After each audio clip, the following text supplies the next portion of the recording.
Welcome to Squatch-D where the truth is first before all else. Join your hosts, veteran investigator, TV personality, and author Steve Kulls, and from the Kentucky Bigfoot Research Project and the Kentucky Fried Fixes channel, Chris Bennett. Sit back and prepare to take yourself on a journey with the longest-running Bigfoot podcast, Squatch-D. Here are your hosts, Steve and Chris.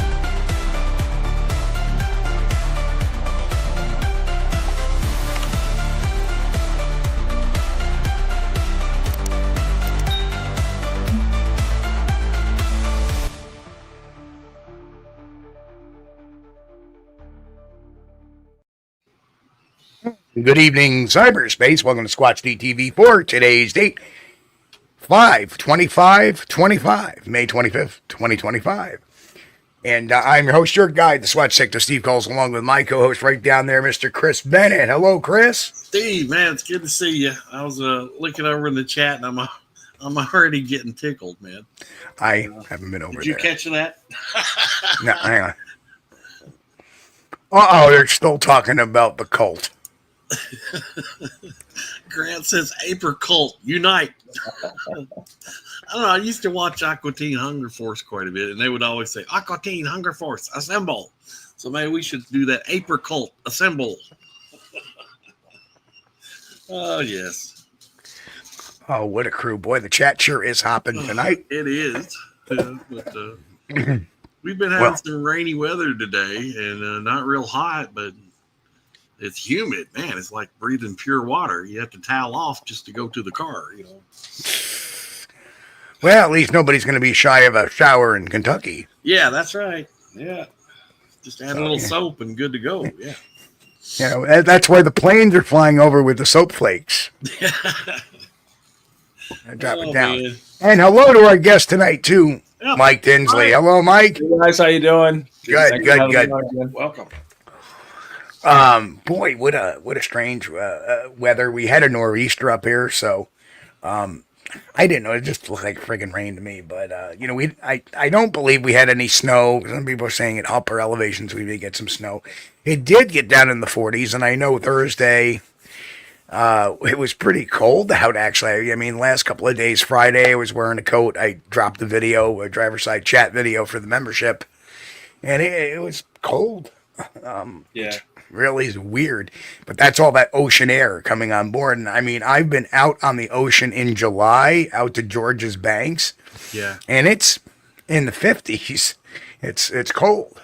And that's in July. One would think it'd be warm, dude. Well, yeah, in the upper elevations is kind of weird because when I lived in New Mexico, Cloudcroft, they had a ski resort up there. And they would keep snow most of the year, except during maybe the hottest months of summer. But it would be like 90 degrees and down in the desert. And you could go drive up the mountain, and dang, they're skiing. People skiing. Yes. Wow. Yeah, the nor'easter dropped 8 to 10 on Mount Washington. So, oh, wow. There's a little bit of snow up there.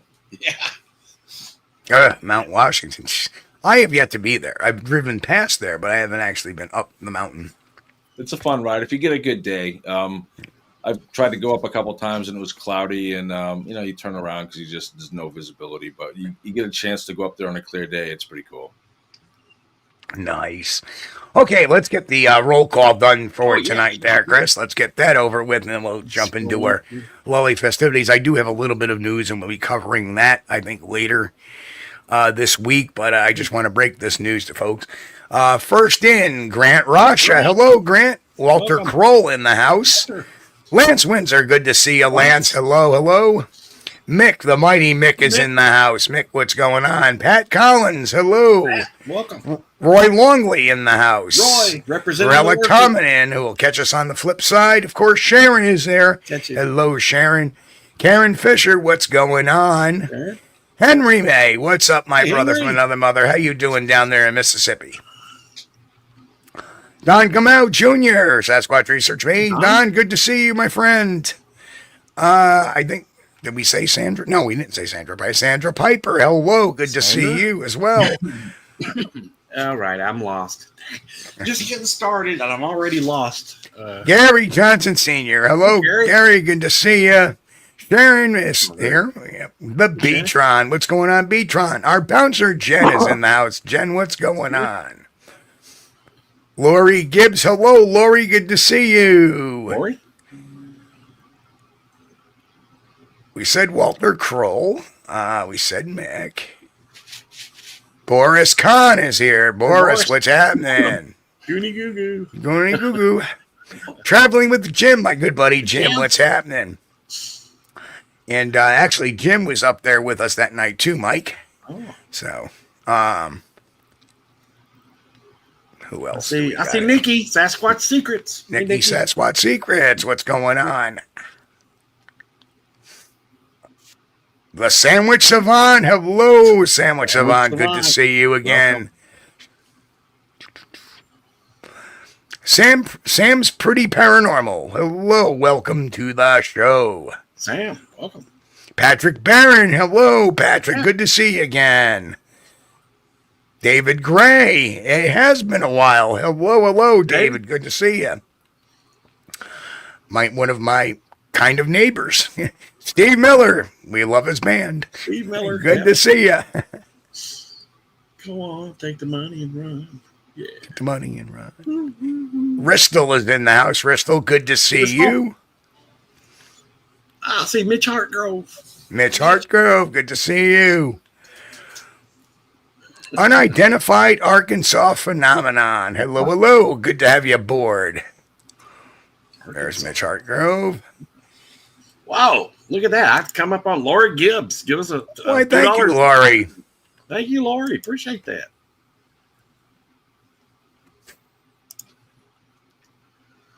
Blake Burrows, good to see you, Blake. Blake.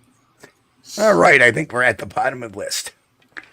I scrolled all the way to the bottom.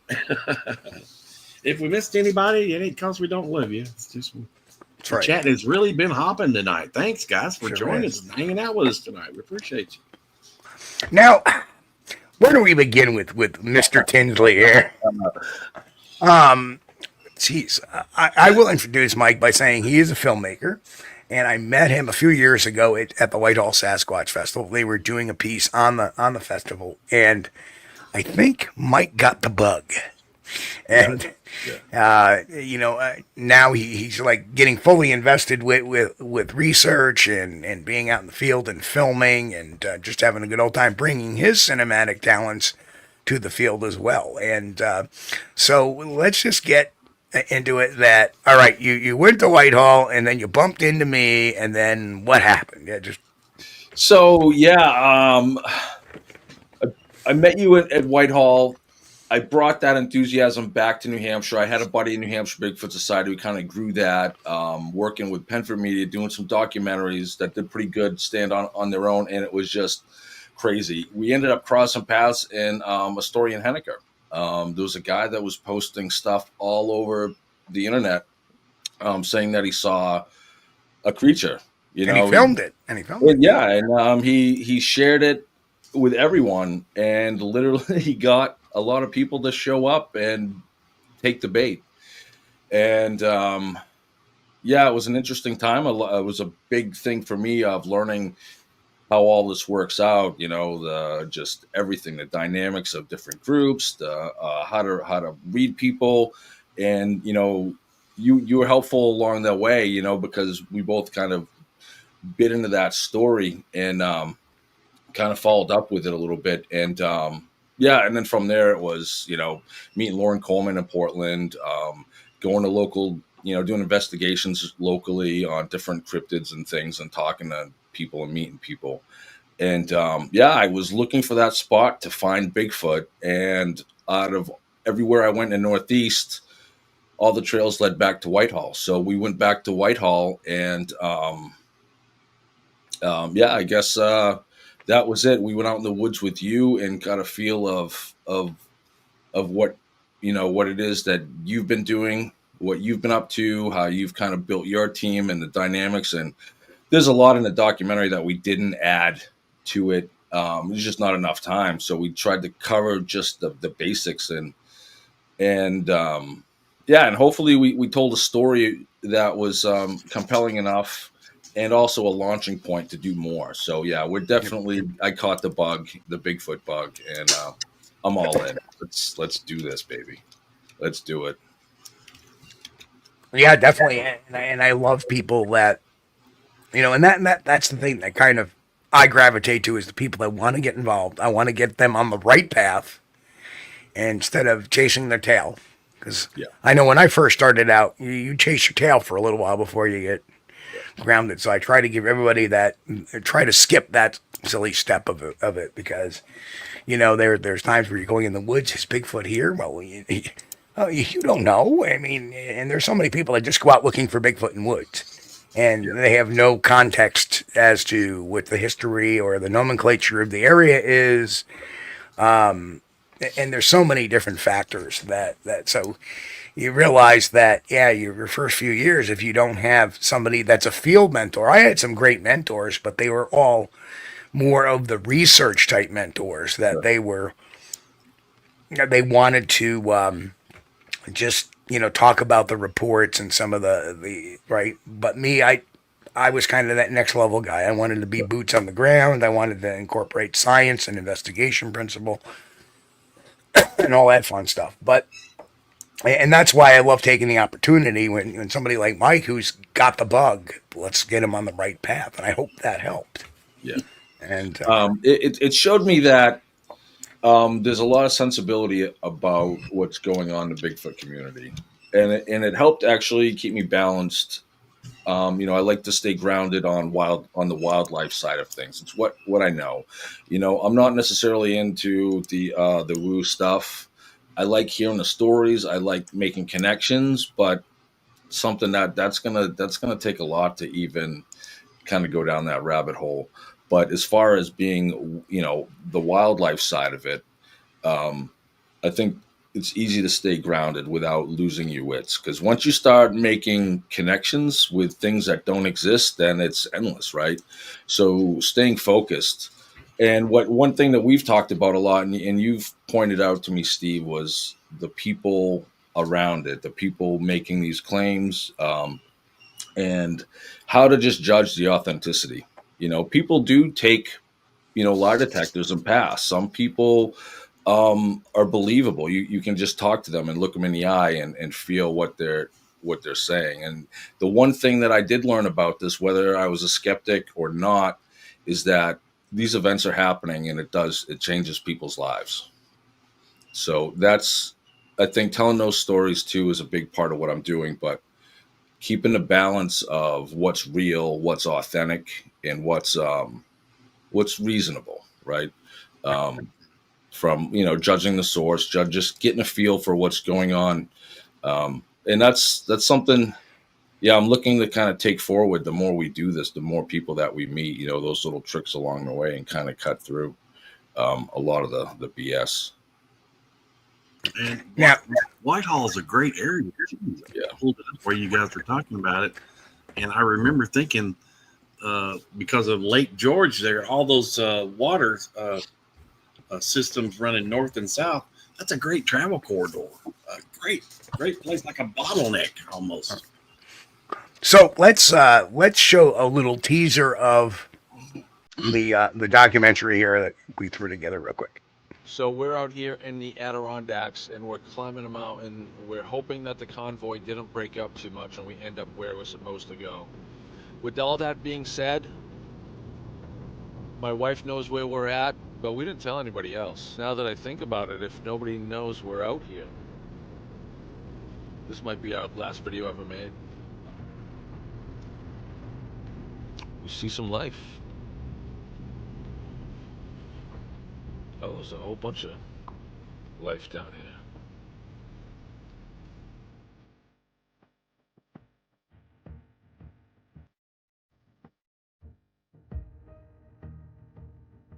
We're here with Steve Kulls, and we're in an undisclosed location. And I came out to get batteries for my headlamp, and I had a flashlight, and I shined it downhill. Behind me is the north side, nothing. I flung it around to the south side, which is uphill here, and there were these two eyes reflecting back at me, eye off the ground, standing next to the telephone pole. And I just shook the light a little bit and turned, and it went back into the wood line. And as that's going on, the radio chirps and says, "Hey, Steve, we got a lot of movement going to the southwest side of the camp," which that's the southwest side. Every case is a new case, and you have to treat it from the ground up. You know, no matter what you leave your biases at the door. Sure. Okay, it could be Bigfoot, may not be Bigfoot. At least I'm smart enough to know there is such a thing as Bigfoot. And there you have it. It's good. It's good. So, I can't wait. Guys. Yeah. So how fun was it videoing that? It was pretty cool. We spent all day at Whitehall, and we're exhausted just from the festivities and the drive, and we go out there, and if you watch the video, we got turned around a little bit. The convoy kind of broke up, so we're kind of like kind of paused for a second, like, where are we going? Yeah, that tractor trailer got in between us somehow, and that messed everything up. It looked like people filing into a stadium football game or something. There's a big bunch of traffic there. It's like, golly, how did they get all those people out there?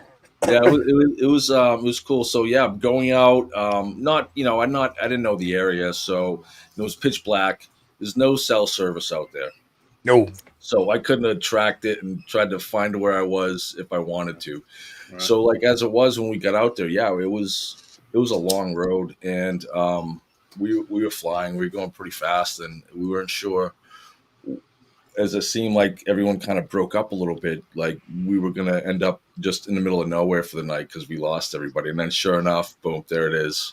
Yeah. And it was fun to see people there, meet a lot of people that you've talked to, on your show. A few people that, from here locally that kind of cross paths and meet up again out there. So it was really cool to go out and really see people using the equipment, right? Learning about the equipment that you guys had, the tactics that you used, well organized, very thoughtful.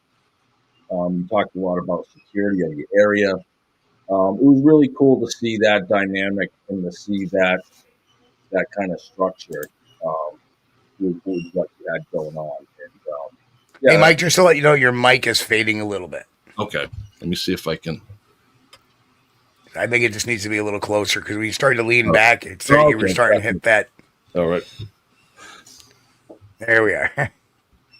So yeah, it was a really cool way to see you guys how you organize, and we spent some time talking about that. It was really cool. It was really fun. And if you ask me, it was total chaos. But the whole idea is it's an organized chaos that you try to. Right. Because you have a lot of different people, and I try not to hamper how they want to do things. Like I said, this isn't my research team. This is an invite.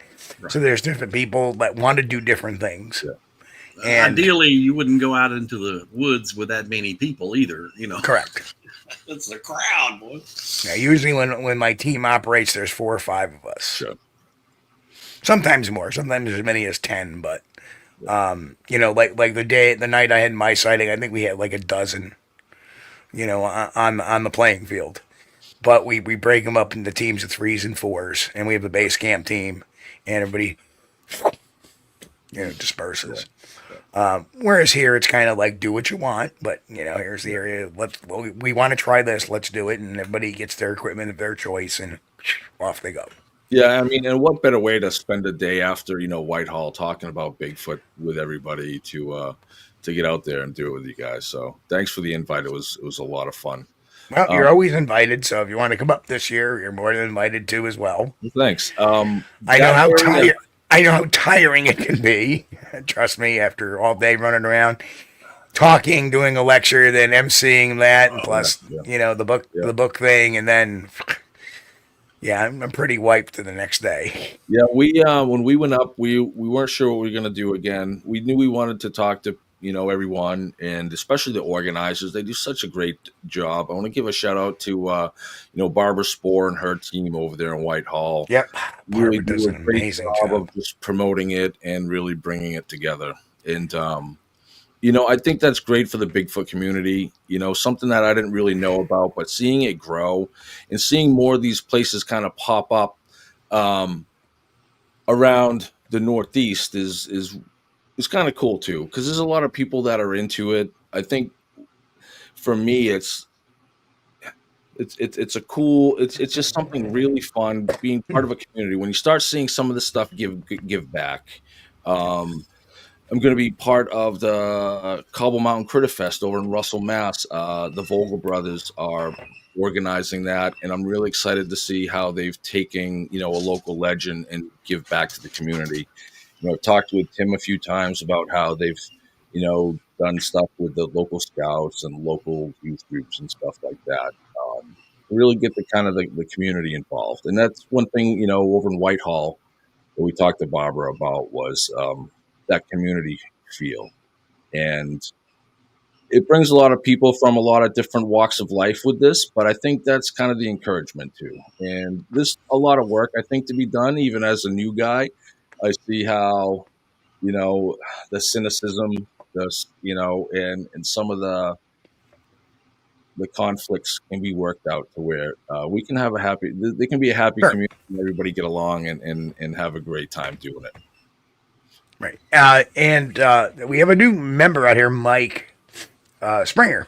Springer Mike. And I'm so desperately reached out to many people, get nothing in return. So, Mike, I'm going to put this in chat. Contact me at this email address. And shoot me your digits, and we will talk. How about that?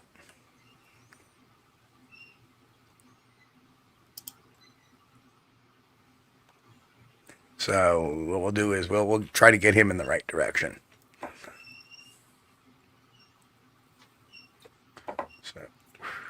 And Grant put up the details for the Whitehall Sasquatch Festival scheduled for Saturday, September 27th, 2025, Waterfront Park. Is that what, Skeensboro Park? Skeensboro Drive, yep. 169 Skeensboro Drive, Whitehall, New York. Now, Mike, there was another question. Mike's located in New Hampshire. Yep. And there's an interesting thing about Skeensboro/Whitehall, or Whitehall, as they pronounce it. Believe it or not, locals do not call it Whitehall. They call it Whitehall. The emphasis is on the hall, not the white. That's something that, you learn when you start integrating into the Louisville native population there. Now, Whitehall was originally called Skeensboro, and it was named after a person by the name of Philip Skene. Philip Skene was a loyalist to the British. Oh, interesting. So that's why the name got dropped as Skeensboro. It got changed to Whitehall. So, and then it's the birthplace of the Navy, or one of them. Correct. Right? It is. That is where Benedict Arnold, who was the first admiral, believe it or not, actually had several ships, including the USS Ticonderoga, which sailed up the Hudson River and fought the Battle of Valcour Island, which is out by Lake Champlain, and lost the entire fleet, but he also turned the British around. So, yeah. So yes, that's a little bit of American history. Love history. Good for you. Yeah, it's fun stuff. We got our own history over here, and the New England coast, from Portsmouth to Boston, and from Bunker Hill to. Oh yeah, you got Seth Warner, Dr. Benjamin Church, the whole, and of course let's not forget our Paul Revere Squatch, who rode there, and 2 knocks if by land, 1 if by sea, I don't know if we have, no, we don't have Paul Revere Squatch, Andrew. Oh man. I don't know. Somebody brought that up. Somebody actually made that up in chat, called it Paul Revere Squatch. Yes. 2 weeks later, we had the meme up of Paul Revere Squatch. There was with this tree knocker and the Continental Army behind him. So yeah, if anyone's never been to the Whitehall Sasquatch Calling Festival, it's a great time. It's a good destination. It's a great day trip. I know for us, it's like 3 hours or whatever to get out there. But if you're in the Northeast, definitely check it out. It's fun, and I'd like to see it grow. And I mean, this. I'm not going to be able to get into the railway. Was it the rail yard or the restaurant? It was so many people there, but I think it's good for that community, and it's a fun day. You just gotta come along with me, man. We get in everywhere. We get in everywhere. Oh, by the way, somebody said the magic word. It said get Mike a Snapple. Get me a Snapple. So there we are. Yeah, I think the Whitehall and all these festivals are good because it's a good way that people can get together and they can share a common experience.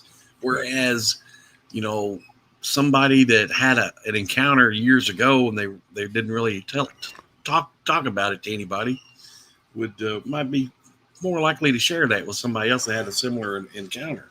Yeah. Jen, who was also there with Bill and Deb, finding the Trackway and Mrs. Trackway, with the office assistant. Oh wow, that's a ride. That's quite a ride. Oh, my office assistant left. I just noticed that he had this huge bone, and he came tootling in about 5 minutes before the show, and he looked at me. All right, get in your chair, and he laid down. I turn around and look. He's not there anymore. Our pups seem to have travel sickness or motion sickness when they travel, so that wouldn't be ideal. So anybody that's in chat tonight, Grant, obviously the B-Tron, Steve Miller, you're all welcome to come up to the mountain afterwards. Just hit me up when we're at the festival. Let me know who you are, because I may not recognize you all by face. And I did want to bring this up earlier. Grant said Bigfoot sighting in Monroe, Michigan. I'll have to check that out, Grant. So my my big thing is Mike, what do you think of all these controversies? Oh, fried dough, of course. Yes, there was somebody making fried dough there this year, which is awesome. That's right. Clothing is required, please. I'm afraid. I'm afraid of the dark. If people come up there au naturel, I may be afraid of the light. So I don't want to be afraid of the light.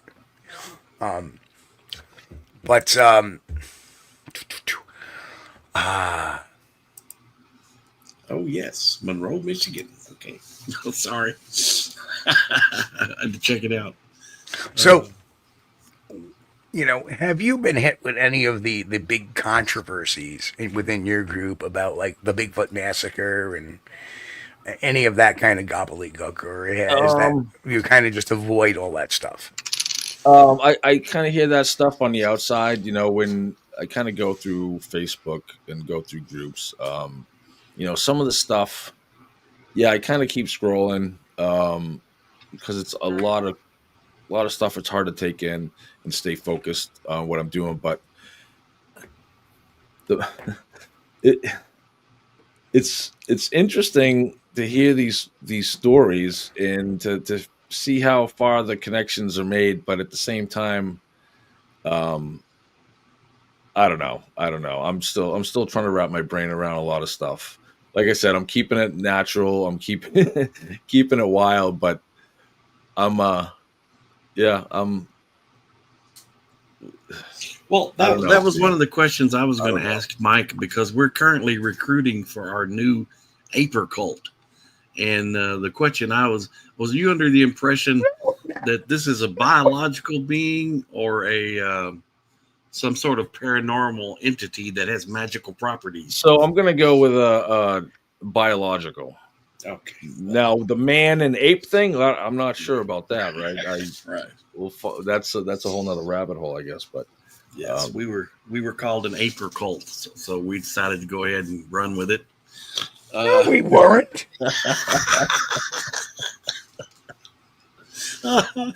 Well, that's the thing.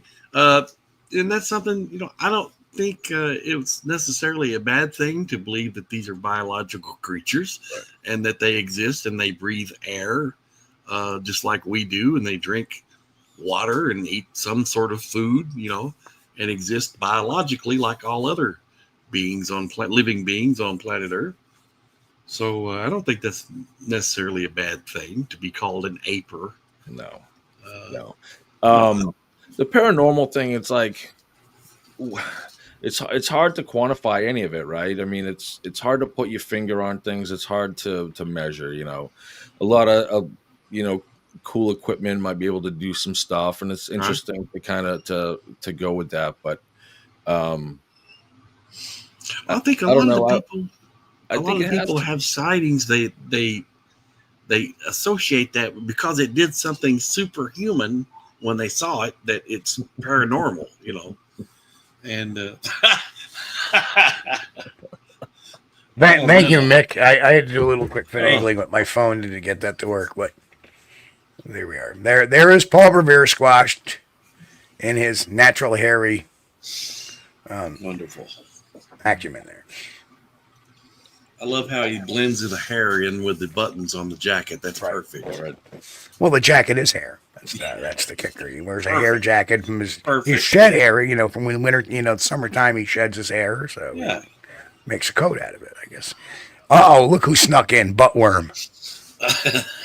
Hey, Buttworm. Good to see you, man. Oh, the name. Chris, I need to step out for one quick second. Yeah, go ahead, bud. Of course, now I can't shut my Grant stuff. Grant said it has a Pirates of the Caribbean feel to it. Okay, yeah. But we were, on a prior show, we were doing about a channel on YouTube. Someone said something about us being apers, and I just didn't think that's a bad thing. No, I can't take that as an insult. No. I don't think they're necessarily, a great ape that we know of, but I think that's pretty close to an accurate description. There's some sort of ape. Right. I think until we find more evidence and we find what it is, then that's when right? I mean, that there's so many questions to the mystery. It's hard to stay focused, and I see a lot of that myself, trying to which side, which lead to follow, which story to follow, how far do you become invested in listening to stuff that is kind of out of the realm of possibility. Now, I've had, I guess, some paranormal type things occur in my presence or around me. I tend to be one of those, people that just kind of block it out. If it is there, I'm not paying attention because I just don't want to be bothered. But I've had stuff, even right where I'm sitting, I've been working on my computer and then feel the presence of somebody walk behind me, figuring it was, my son-in-law, Matt, who's my partner here, and turned to hand him something like a drive, and he's not there. And I have a 135-year-old house. It's not, built in 1890 in an old neighborhood that has a lot of, crazy history. My girls, you ask my daughters, and they're convinced that the house is haunted. But like I said, I don't pay attention to that stuff. For me to hear people talk about, Bigfoot being paranormal, I mean, it's just, like I keep saying, that's a long rabbit hole to kind of go down, and I'm not sure I'm ready for that yet. I'm kind of skeptical of the paranormal, but either way, even if there is a thing to that, and Steve's done some investigations on paranormal stuff, so I know he uses the scientific instruments and all that stuff to collect data. So I know there may be something actually to that, but I also think it's also a separate something from Bigfoot, completely different mystery than what we're dealing with Bigfoot. And then you go into the alien side of it too. I mean, you go into the UFO alien thing, and you start, noticing that the government's talking about UAPs now, and a lot of these stories are coming out. And so now it's like, what is reality? Now it's kind of getting blurred, and that's also one of those things that's hard to wrap your brain around. So whether paranormal or extraterrestrial, I don't know. That's something that I'm gonna have to. I don't know. That's for later, maybe next season. I do another season of these documentaries, and that's got to be a rabbit hole that I try to go down. Oh no. No rabbit holes. Well, it's it's an interesting topic. It is. Well, I'm sorry. What was the topic? I completely missed it. Oh, you're talking about paranormal or extraterrestrial, and it's hard enough to, like I'm saying, telling Chris, it's hard enough to, for me being new to this, to wrap my brain around the biological entity. Like, okay, it's plausible. And that's how I always approach everything. Right. Is it plausible? Yes, it is. It's very plausible. Okay. The paranormal thing and the UFO stuff, I don't know how plausible that is yet. I haven't done Well, that research, and I've seen a UFO or something I couldn't identify, and I've had paranormal stuff kind of happen in my presence. So, I know there's energies and there's things going on that we don't know, and that's part of why we're in this. so what you're looking at is something I filmed back last September. Oh, wow. Yeah. Couldn't see it with the naked eye, only with the night vision. Wow. And it makes a turn, right? Yeah, yep. And it's actually turning there a little bit. And it's starting to, see how it's starting to get smaller? Yep. Yeah, because it's turning and flying away from me now. It was visible in the infrared, but not visible with the naked eye. When they right? Or at least not that I could see of. Okay. But there are mysteries in the world, but they all have different explanations to them. And there's certain people that want to tie everything together. Right. And that's just an oversimplistic, to me, a lazy sort of way of doing things. And I know people have doubts about the paranormal. Granted, I did too.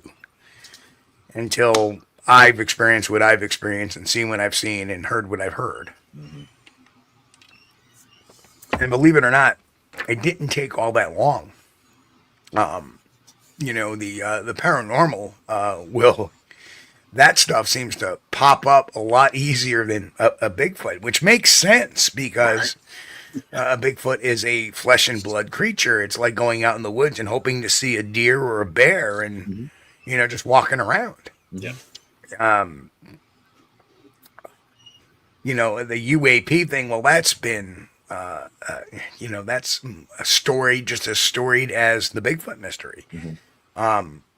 Probably out of all the three topics, the UAP thing has the most traction amongst the people. Because of things like Roswell and because of Kecksburg and stuff like that. And no matter how you argue it, and people will say, well, Roswell, that was a high test weather balloon. Oh, come on. That was the cover story that came out because the Air Force had made a statement right out that we had gotten one of the craft. Right. And from that point going forward, that's when the whole denial began after that whole thing.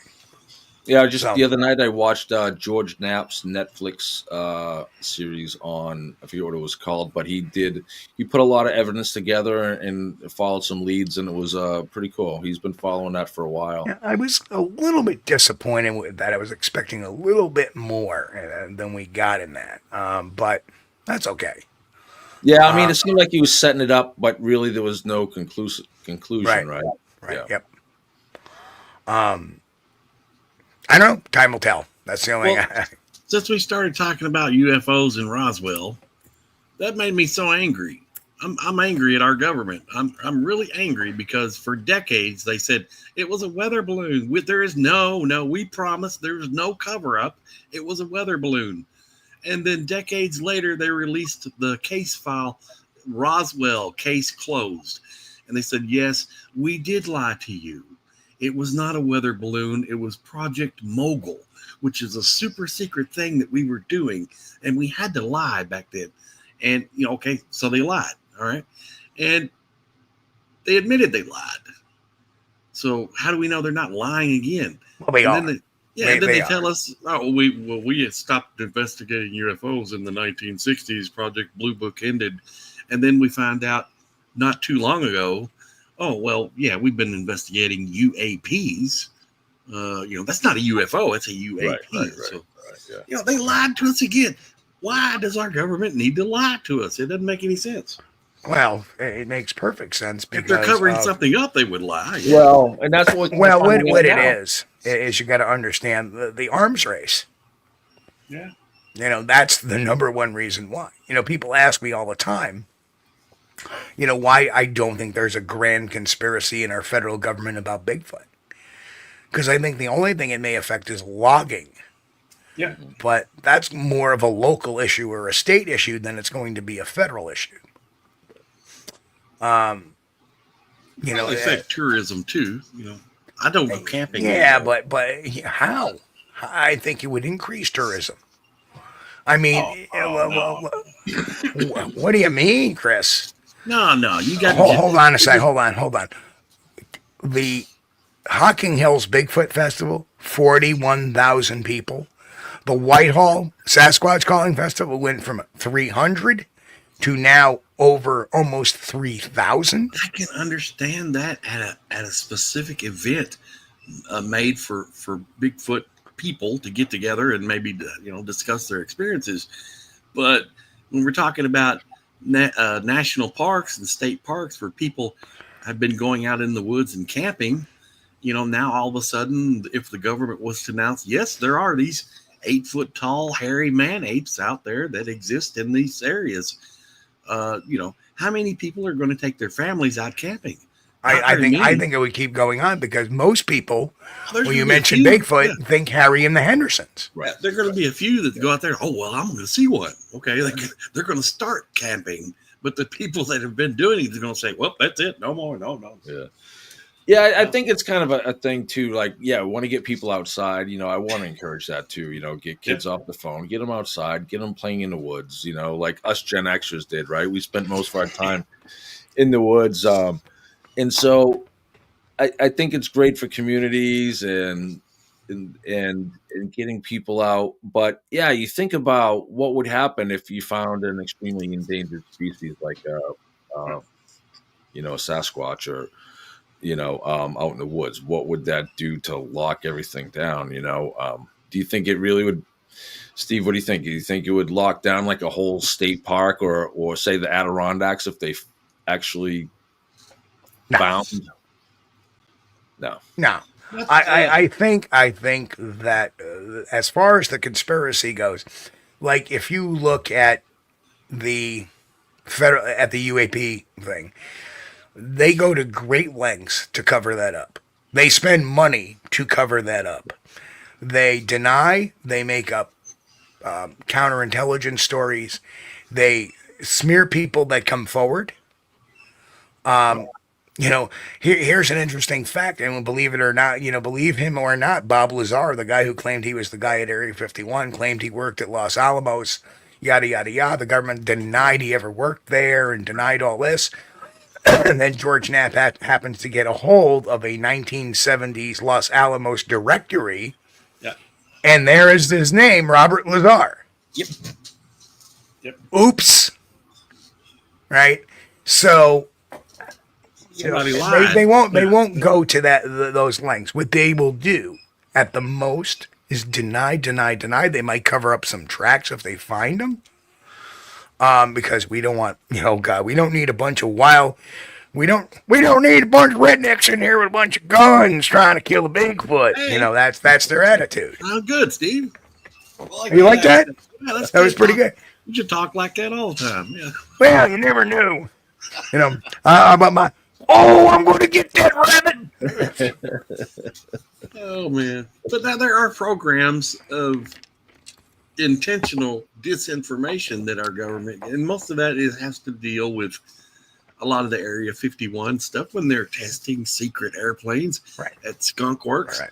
And if somebody says, hey, I saw a triangle thing and it looked like a UFO, they're going to say, yeah, we saw a UFO too. They're not going to say, oh, no, that's our X-98 secret, stealth airplane that we're working on. No. Yeah, we hear these stories in the Bigfoot world, from one guy that we kind of shun a bit. Oh, well, the government, somebody broke into my house and stole my Bigfoot hair. Yeah.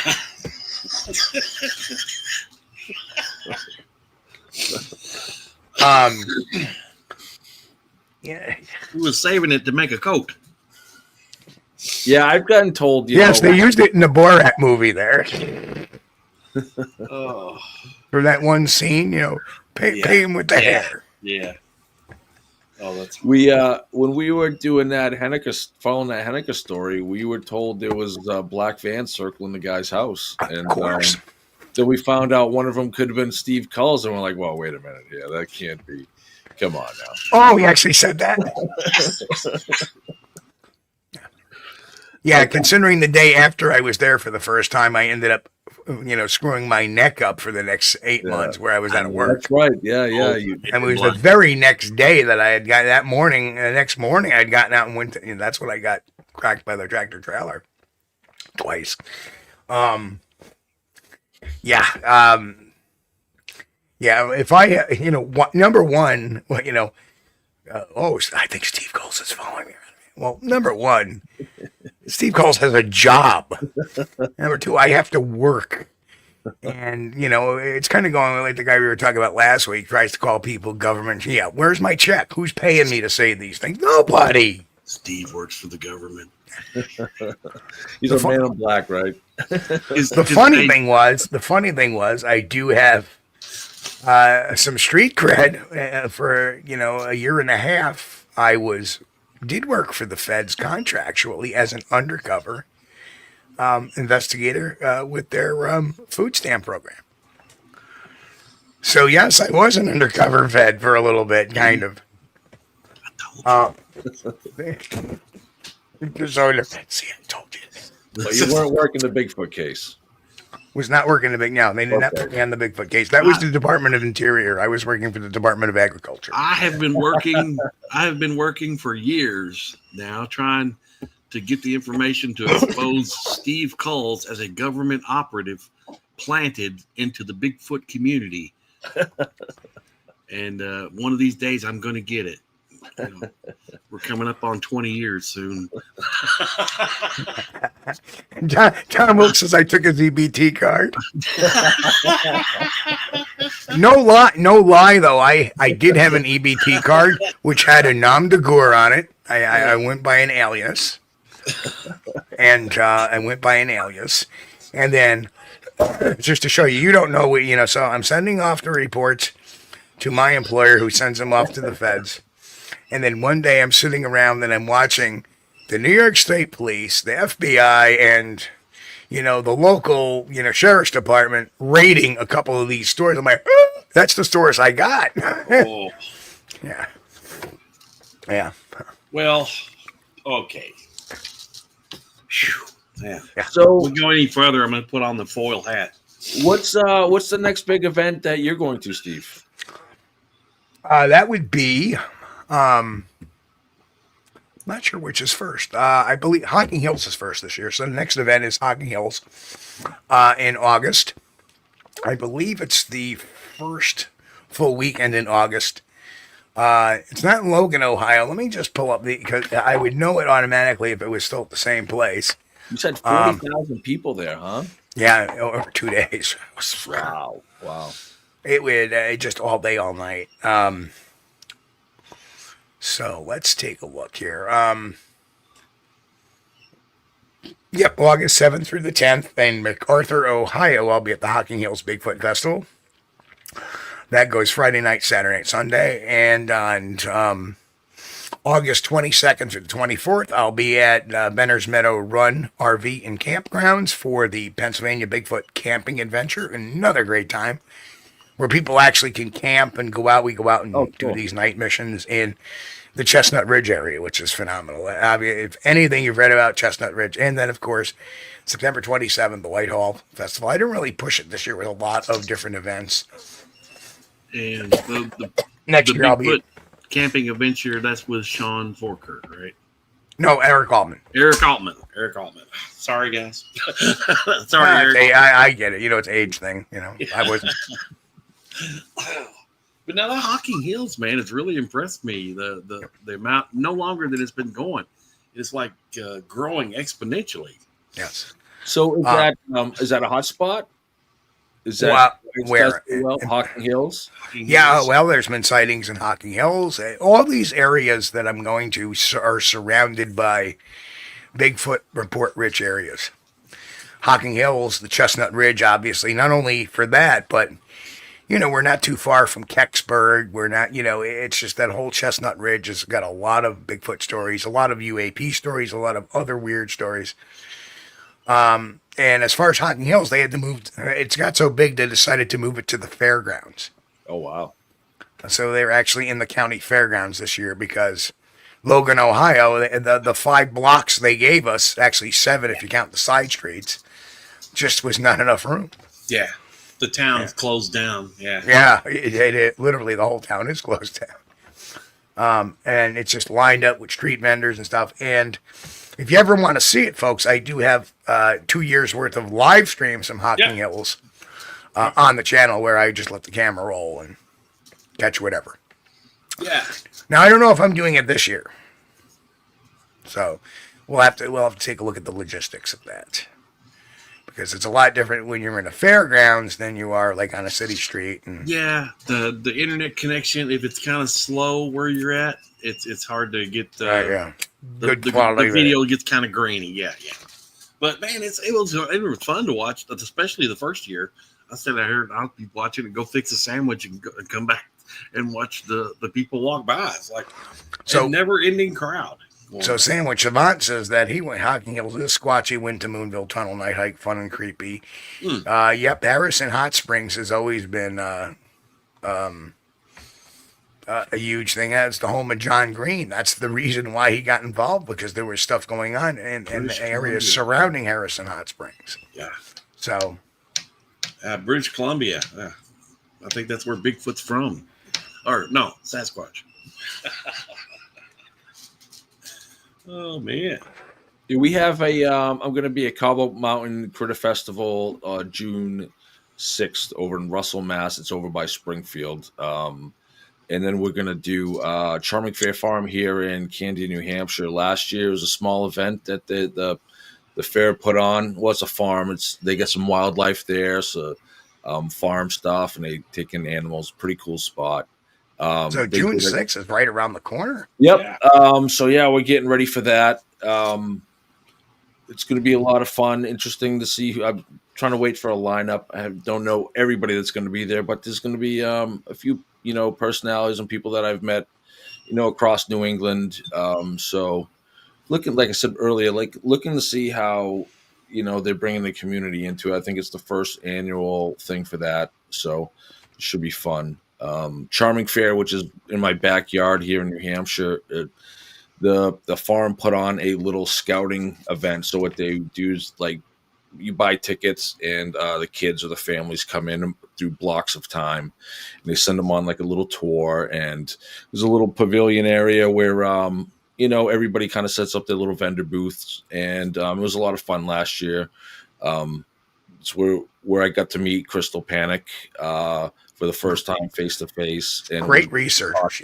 Oh yeah, she's really cool. And we would, I think, all day Sunday. We had a lot of rain, and there wasn't a lot of people there on Sunday, but we just ended up talking for hours, and it was really cool.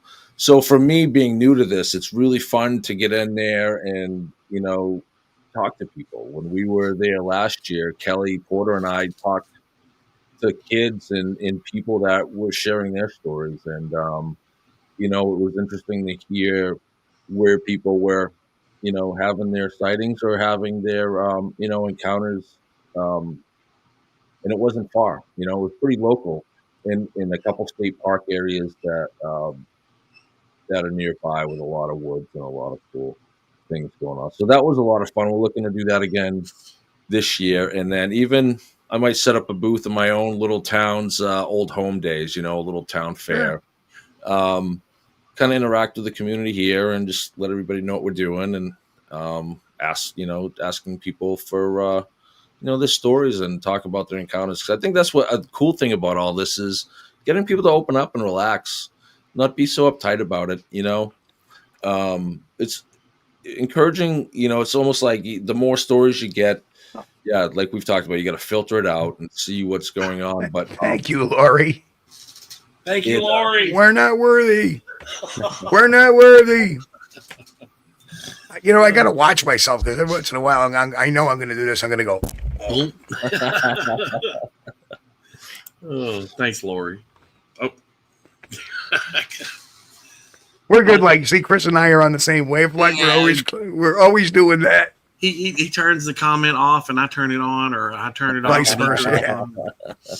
Yeah, well, but You know, and I think what the approach that I ended up taking. Oh, that's news. oh, I mean, Phil let Robertson. me fact check it. Oh, Oh wow, that's Phil Robertson from Duck Dynasty. let's- We'll check it Yes, out. it's confirmed. Yeah, Okay. confirmed. Well, no, I hate that. I never really watched. 79 years old. Yeah, I never really watched that show much, but Phil was a character, and he went beyond the show. Yeah, he was dealing with dementia, pretty bad. Yeah. Alzheimer's. Now, Yeah. Howler, welcome. Good to see you. Doing good. So I'm going to put something up on the screen while we're talking news.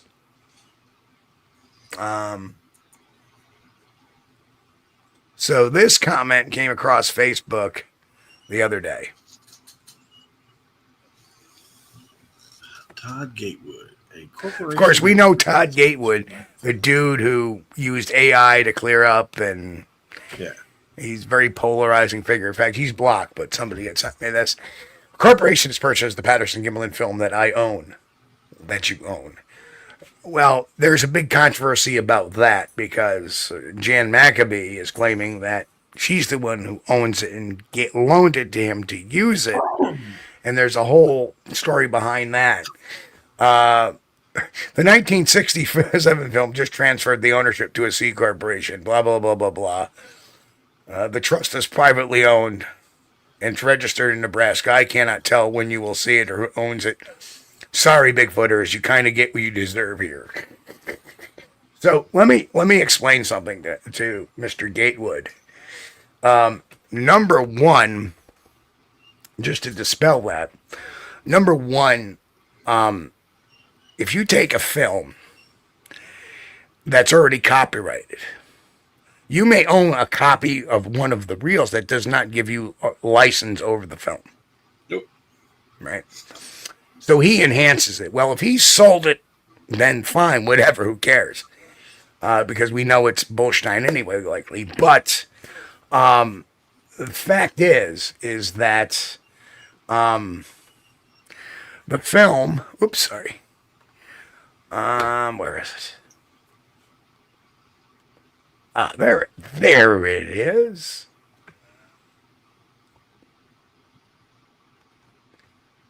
Film is still owned.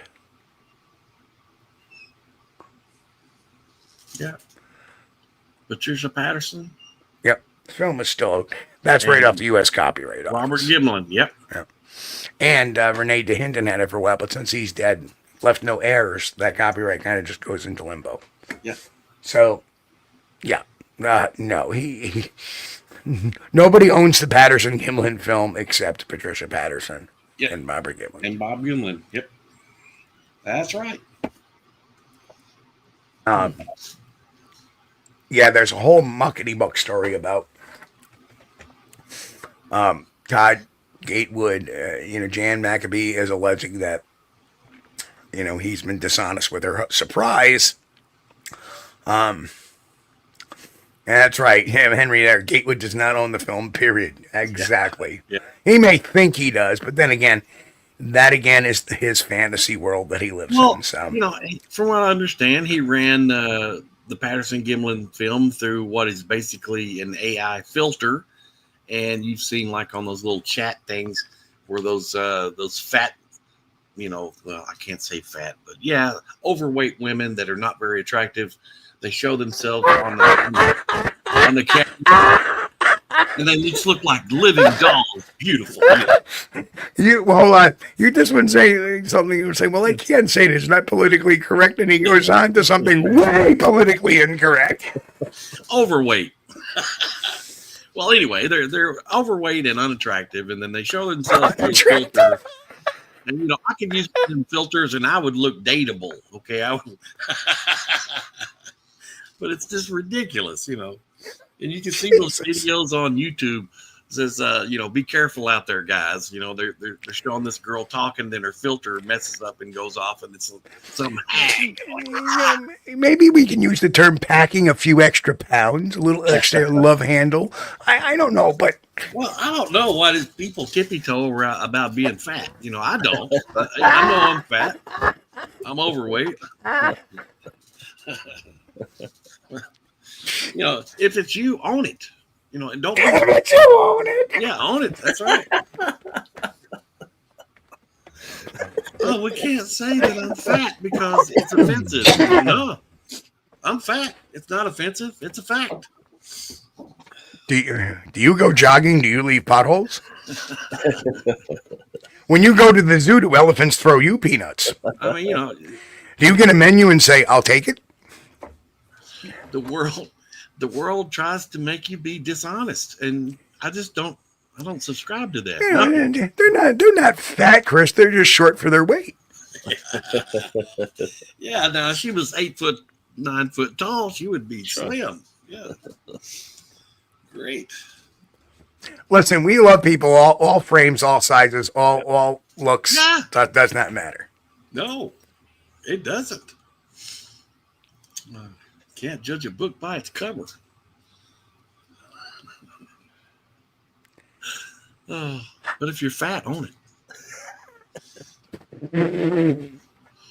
Big boned. But you know those AI filters, though, man. It's just are we talking extremely dishonest? Are we talking like so ugly that you could stick their face in dough and make gorilla cookies? Yes, exactly. Just check.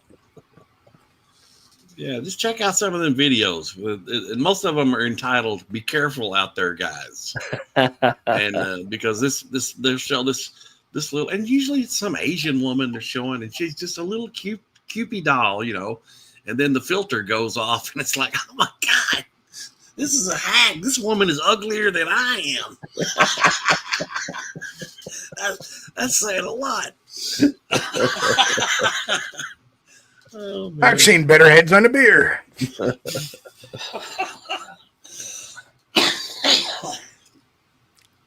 Oh yeah, Sanford and Son bonus point, Steve. Yeah, thank you. You got it. Exactly, Fred. Yeah, I once knew this person. We called them World because it took 80 days to get around them. Anyway, are we going to do a music break, Steve? Oh yes, the one. Yeah, thank you for reminding me. We do have an hour break. All right. You know, after all that, Chris has really knocked the wind out of me. So we are going to take our top of the hour break, 3 minutes late. But we will be back in a few minutes right here on Squatch-D TV. Tonight's guest, Mike Tinsley. We'll see y'all in a few minutes.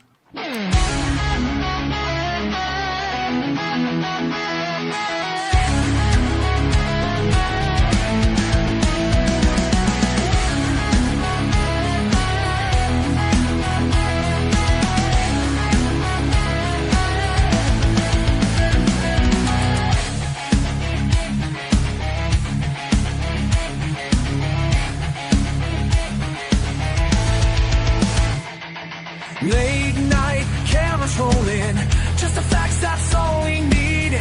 2 men on a mission, following the evidence, yeah. No more tall tales, no more make-believe. Scientific method, that's what makes us believe. Truth hunters in the night, truth hunters. Truth hunters in the night, yeah. Won't stop until we find truth hunters in the night, truth hunters till we die.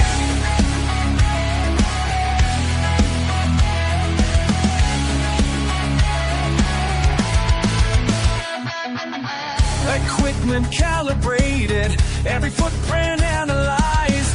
No room for speculation, just the data, just the signs. No more fairy tales, no more wasted time. Real investigation, that's our paradigm.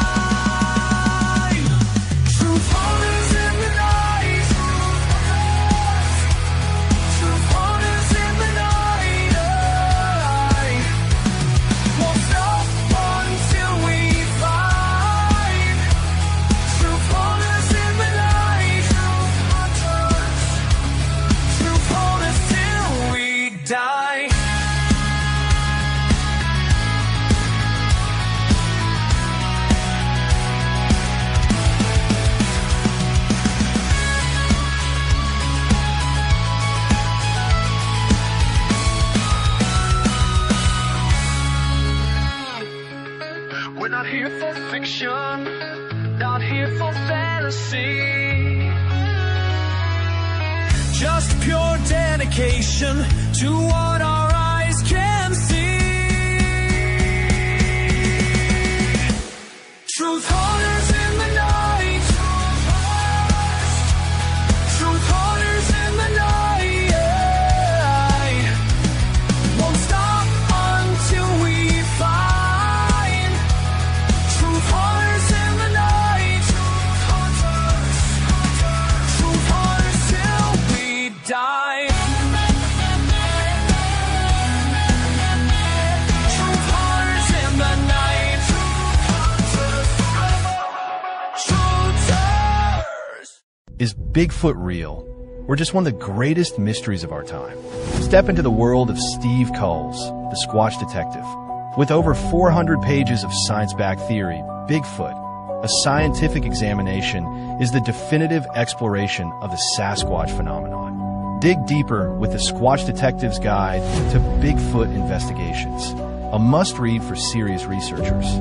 Gain critical insight with the psychology of Bigfoot, the guide to understanding Bigfoot witnesses and their claims. And then what would Sasquatch do?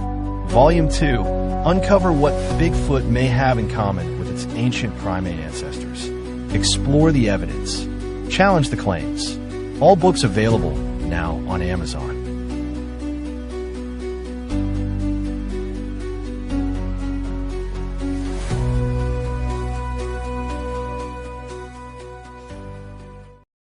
And we are back right here with our guest Mike Tinsley tonight from the great state of New Hampshire, the Granite State. Maybe we And the should old talk man of the about mountain fell off. Maybe we should talk about the documentary a little bit. When's this thing gonna be ready, Mike?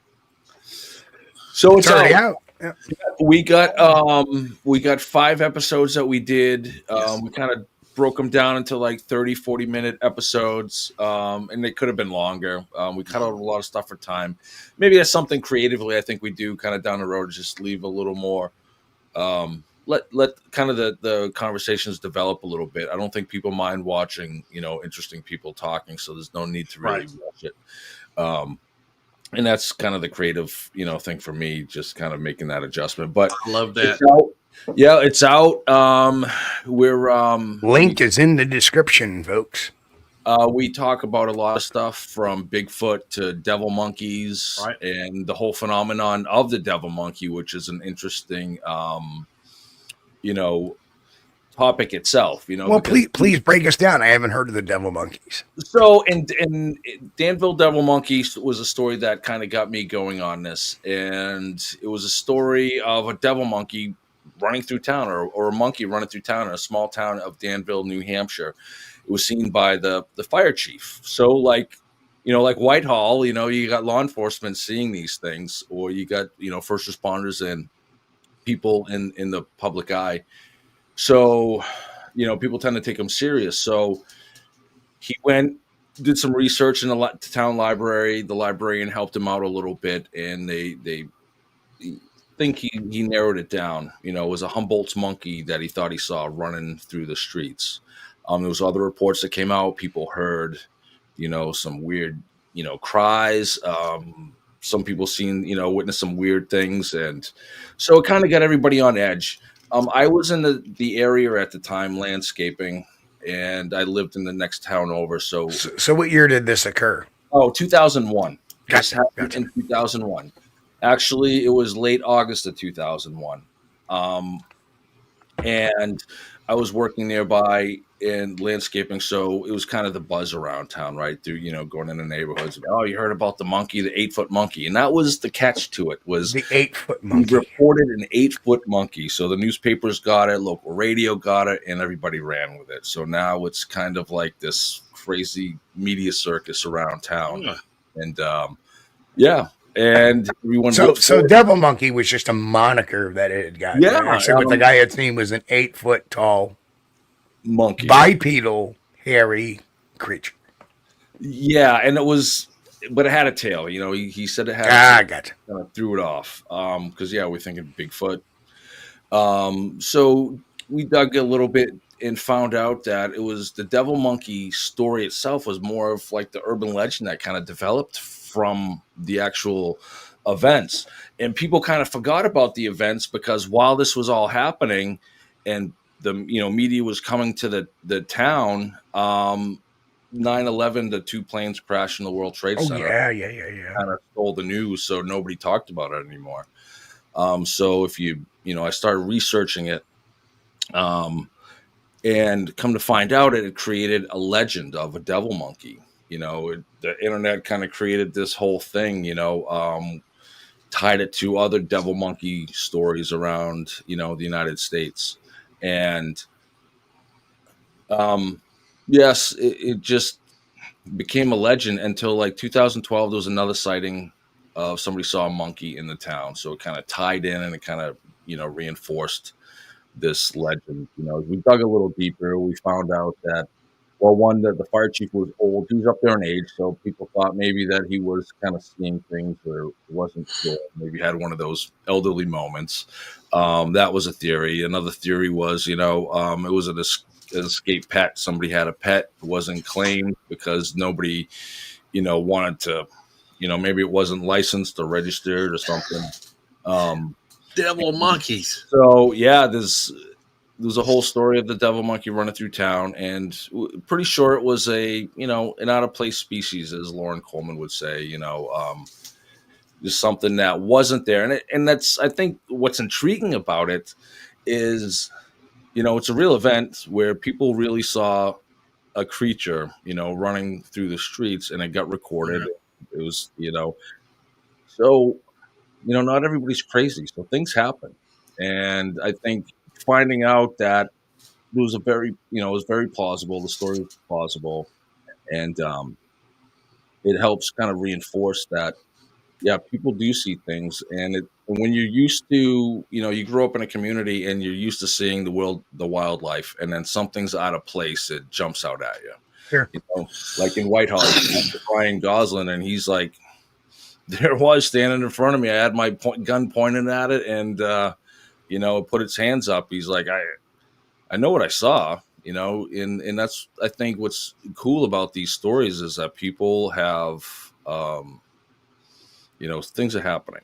So with the devil monkey story, it kind of went down this rabbit hole of more, stories of monkeys running around New England. A place, Charming Fair Farm, where we had an event. There was a story of a monkey that got loose there, or a macaque. It was captured, but that kind of feeds into the legend, and it makes the paper. There's police reports from a small town over in near Vermont where somebody had witnessed the monkey. The police put it on their Facebook page, and then they took it down to avoid the ridicule. So these are fun stories, and they kind of opened a door for me to get into the Bigfoot thing, because I remember that story of the devil monkey, or the monkey running through, the 8-foot monkey running through town when it was happening. And that was kind of the joke, we're landscaping and doing yard work and around these neighborhoods. And it's like, oh, be careful, the monkey's going to get, the ape man's coming after you. And then, 9/11 shows up, happens, and, it's not talked about for a while. Oh, yeah, that. The internet has a way of taking these stories and just running with them. Right. Well, that makes me think, years ago, my mother had told me that she thought there was a monkey had climbed in the tree beside her house, and she was out looking, trying to find the monkey up in the tree, looking for it. And she said that this thing, it peed on her. And I just hee-hawed, I thought, it peed on you. She said, yeah, I was looking for it in the tree, and I felt the warm pee on me. And I thought to myself, that's just silly. Okay, she probably saw a raccoon or something. I don't know where the pee came from, but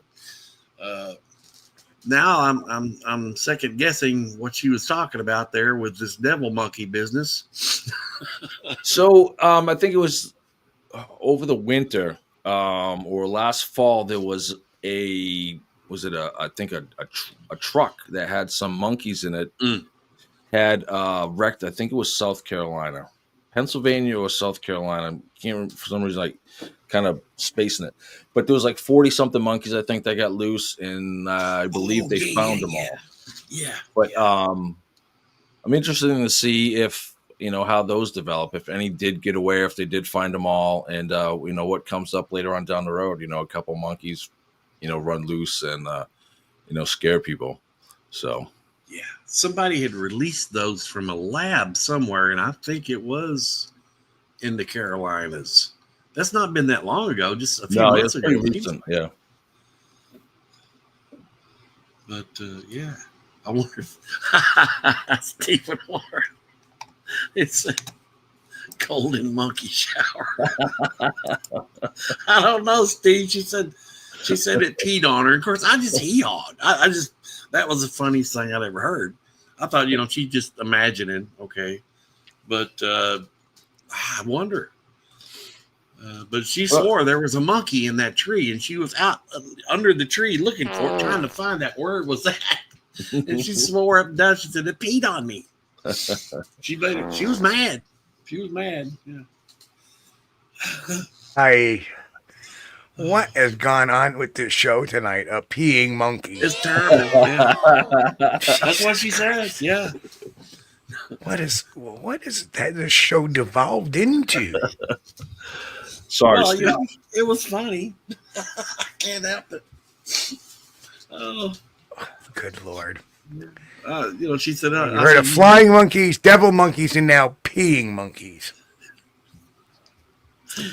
And that's kind of why we called it Man Ape Among Us. We're like, okay, there's these devil monkey stories and tied it with Bigfoot and also the Woods Devils.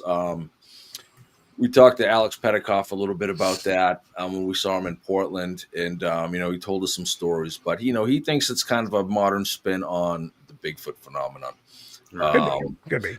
And, I've been hearing a lot of things about these. And one thing that separates, I guess, Bigfoot from these things is the descriptions are a little off, a little different. And then you start throwing like these dogman stuff in it. And Steve, I don't know. I might have to need your help on some of this stuff, to be honest with you, because the lines are blurred between these cryptids. And it's like you're talking about a bipedal creature, and this one's calling it a dog man. This one's calling it a woods devil. This one's calling it something else. How do you differentiate some of this stuff? Well, number one rule is stay in your lane.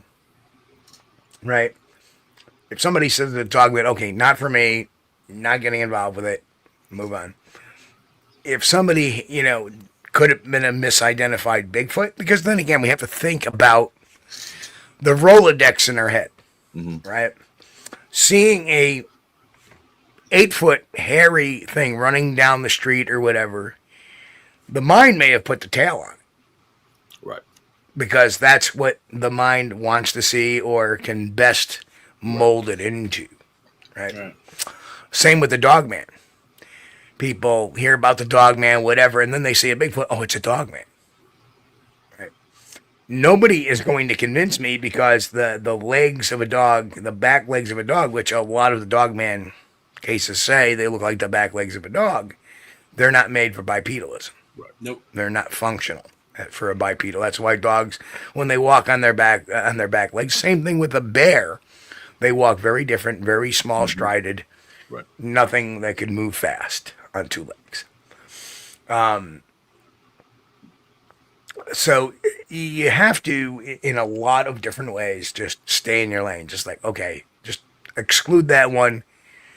Stick with the topic. Like if somebody sees your traditional blah, blah, blah, I'm not going to try to psychoanalyze, this witness who has seen that and try to convince myself that it's a Bigfoot. If somebody's described something outside the norm of a Bigfoot, then I just move on from it. It's probably the best medicine. Right. I mean, because we've talked about misidentifications, my brain goes, okay, did somebody see a Bigfoot and misidentify it as a person, for instance, a hunter? I'm a big guy. I'm 6'4". I'm sure if I'm, in the woods, somebody could mistake me either way, So I wonder if why look over there? Chris, look over there. It's a filmmaker. Well, I mean, it makes me wonder too. Like, if somebody sees something and they identify it as, you know, bipedal, thin hips, broad shoulders, red glowing eyes, and it stalked me from a tree. How much of that is similar to, you know, a Bigfoot? Because it's right. I mean, Well, hold on. then they call it a dog man. So Right. But in that description, what are the behaviors that it's showing that are similar to a Bigfoot? So, hiding behind trees. The eyes, hiding behind trees. Why would a dog man have red eyes? I don't know. They tend to reflect green, right? Isn't the eye shine on a canine typically green? Eye shine on anything can differentiate depending on what type of light's being used, the humidity, and the angle of refraction.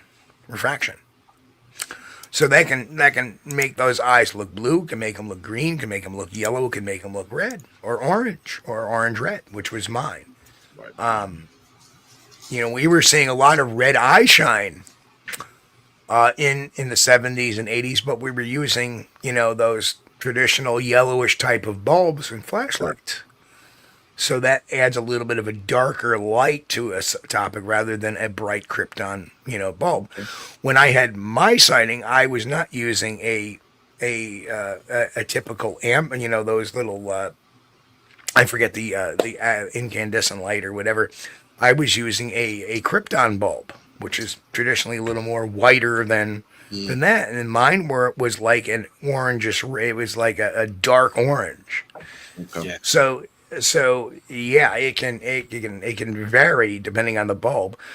Look at the pictures. Look at the pictures I took with the flash of what I believe was one, and I have two eye shine pictures where they are white. Right, they're just bright white. You know, and in actuality, the strange thing is you blow them up and they look white. But if you look at the unblown up pictures, they do look orange red. Mm-hmm. So there is something to that distance type of spatiality that causes that color discoloration. So I don't know. I don't know exactly how to answer that, other than the fact that I've also heard reports of blue eye shine. Yeah. So, like I said, it all depends on the type of bulb. If you're using like one of those headlight bulbs where you actually have blue lights on your car, something like that, and something's walking off, the eyes might reflect back to you as blue. And some of the brighter LED lights have a bluish hue to it. You know, it's really white, but it's kind of a bluish white. Right. So it's kind of weird. So that'd be an interesting area to explore for the future as well. And like I said, I don't have the answer to every single, you know, thing in Bigfoot. And even the answers I do are you know, hypothetical. A lot of them were based in, at least they're based in science. Yeah. But yeah, I mean, my advice is always stay in your lane. If something sounds out of the norm, that it doesn't sound like a Bigfoot type of case, I kind of brush that aside and put it to somebody that can deal with that or something else, because you don't want to get into psychoanalyzing people. It's not my job. I'm not. I mean, hell, I'm very well versed in behavior. I'm very well versed in psychology, but I am not a psychologist nor a psychiatrist. So I don't want to sit there and try to break them down completely and try to figure out what they saw was a Bigfoot or a dog man. Yeah. If there's any ambiguity, it's on to the next one. Yeah. That's one of my favorite questions about to ask an eyewitness that is seen eye shine. You know, what color did it present to you when you saw it? And Steve put it together about the different type of lights. Right. So we started asking, what kind of light were you using, or what kind of light was it exposed to?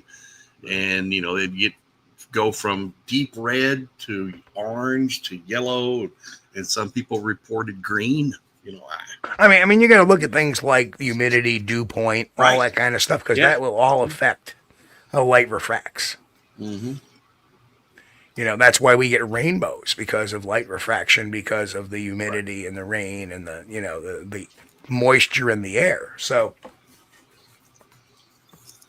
Mike, are you going to submit the Man Ape Among Us documentary to online places like Tubi or Pluto? Or We kind of thought about it. We, I think we have work to do, technically tweaking stuff and making it good. Matt, my son-in-law, my partner at Chaos Theater, is working on kind of a feature right. presentation of it, so that we could submit it to like a film festival, and kind of see how we can, go from there. Maybe change it up, add some more, a few different things, maybe if change it up a little bit to make it still interesting. But and then for the most part, we're kind of going to move on to maybe another season of it. So I already have some stuff lined up with that, some events, some scouting missions, some more scouting missions, hopefully, and should be a lot more expedition type stuff. Right. I want to do some cool drone training. I had a cool idea to work with somebody who has some experience over in Ukraine with drone usage. I think some of those. hey, look, there's a Bigfoot. Well, just the ISR side of it, the intelligence, reconnaissance, and surveillance. Some of those techniques would be really cool to kind of get done, because people say it all the time. All these drones and all this stuff. Why haven't you seen Bigfoot? It's like, we're looking under trees, guys. You can't see under the trees, so we got to find techniques and figure out how to do that. So I think there's some cool work that I want to do. And to get the cool shots with that too. I think that'll be kind of fun. And if we can kind of find a technique that might work or be helpful, then we'll share it. I'm an idea guy. I got lots of ideas. They're fleeting, of course. Some of them work out, some of them don't. So we just keep plugging away. And this Bigfoot thing really opened up a lot of cool avenues of stuff to do, stay busy, find my little thing in it, and see how we can be part of the community, help work with everybody, and bring good vibes. I think it's important to. I like telling the story of like guys like you, Steve, and other people that are into this and have been into it. Because I think that's the next layer. A lot of the shows that we've seen in the past, I think, they'll go to the places and talk to the individuals, and you hear individual stories. But what's it like when you start talking to these groups and these people who have been out in the field talking to hundreds of people? I think that kind of getting the take off of, your side of it or somebody else's side of it. I think it kind of tells a little different story. And I kind of like that, because you guys are telling your own stories, but who's from the outside looking in? I kind of like that feel of it, getting to know you, Steve, telling a little bit about who you are, and and some of these other great colorful characters. I consider myself a colorful character, so I feel right at home with everybody. I really do, and I think that's what's really cool about it. Especially when you're trying to, say something on video and there's a bunch of kids running around going, ah! Which you'll see a snippet of that in the documentary. Yeah, we've had a lot of going back through stuff, and it's like we got a lot of good information, a lot of good talks with people.